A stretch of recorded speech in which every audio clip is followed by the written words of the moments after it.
Good afternoon, ladies and gentlemen. Thank you for coming. I'm very honored for you to take time off with so many busy stalls, attractive stalls there to be here to hear this talk about mindset change. Now, how mindsets block decision making. Very often we have a lot of mindsets in our heads that we don't even realize. Mindsets are formed over time. It is in our subconscious. It can easily solidify in our heads. It can block creativity and it blocks successful decisions. It is also very dangerous. Examples of dangerous mindsets. What's in our mind? Some people think the Malays are lazy people, or the Chinese are materialistic people, Indians are not straightforward people. Now, all this can or cannot be true. We mustn't have these mindsets because we may come across some Malay guy who's really very industrious, and they have such a mindset, it blocks our relationship. Same with the Chinese, same with the Indians. Now, there are millions and millions of other mindsets. The mindsets are women are inferior to men, not possible to make money from the stock market because it's manipulated. Just because we have lost money in the stock market, we fear the stock market and keep a few thousand miles away from the stock market, and that blocks your opportunity. So we are here to clear all these mindsets.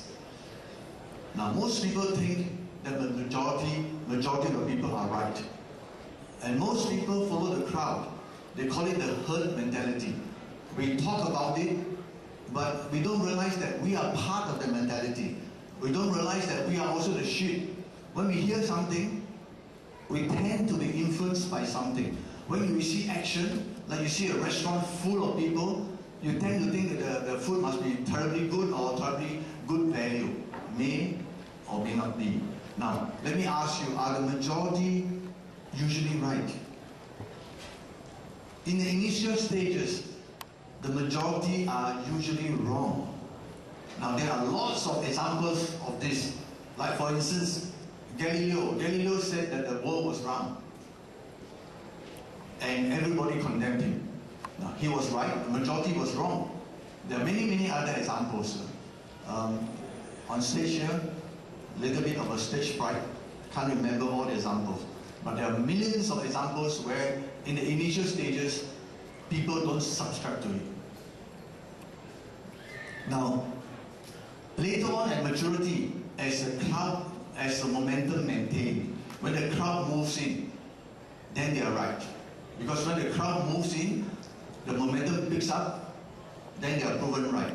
For example, like maybe Desa Park City, maybe Sarah Mars in what they call Sungai Buloh. When they first started, everybody doubted them. So the majority are wrong. In fact, it's a lot of bad mouthing. Same with Sunway in Ipoh. When they first started, they were at the brink of collapse. Everybody is saying no. Ipoh doesn't want such a development. But as time goes on, when the crowd moves in, then the crowd is proven right. Later on, post-maturity, the crowd continues to move in because they're like a herd of sheep moving on. Then the decline comes. Even when the decline comes, the crowd still moves on. Now, say like for example, now I can remember. Let's say like the euro. When we started, the euro started to climb. My friends in Singapore are ridiculing me because I came to Malaysia, invested quite a lot of money in Malaysia. They are making money from the euro. They make year after year, they make year after year. This year, at the beginning of this year, they pump in all their money into the euro. And the euro collapsed. The Malaysian ringgit went up 10 to 15%. This year, I'm laughing.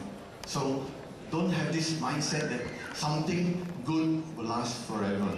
Now, when post-maturity, the crowd is proven wrong. Now, in our subconscious, we want to be 100% right. So all the time, we want to make a decision, we wait and we wait and we wait. And we're not sure, we want to be sure. So nothing is certain. There's nothing that is 100%. Will KL prices go up from here on? It's been moving up for the last 5 years. We don't know. Will Singapore prices keep going up? We don't know. We can only guess, we can only make calculated decisions, but we can never be 100% sure. Except for death, that we are all mortal, and that is sure. People say, the Westerners say there are only two things that are certain, death and income tax.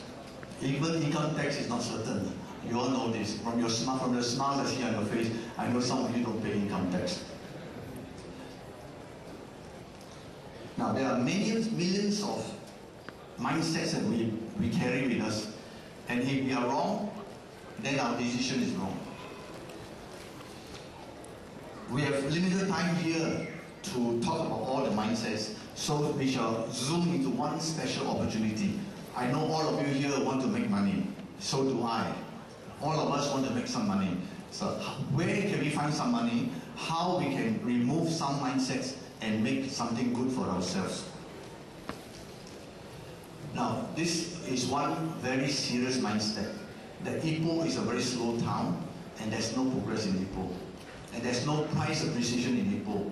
And rentals in Ipoh are dismal, are very, very low. And that is a mindset. That mindset has been around for the last maybe 10 or 15 years. And I explained to you how this mindset comes about. This mindset comes about because there's a lot of land in Ipoh. Every rich person has got a lot of land.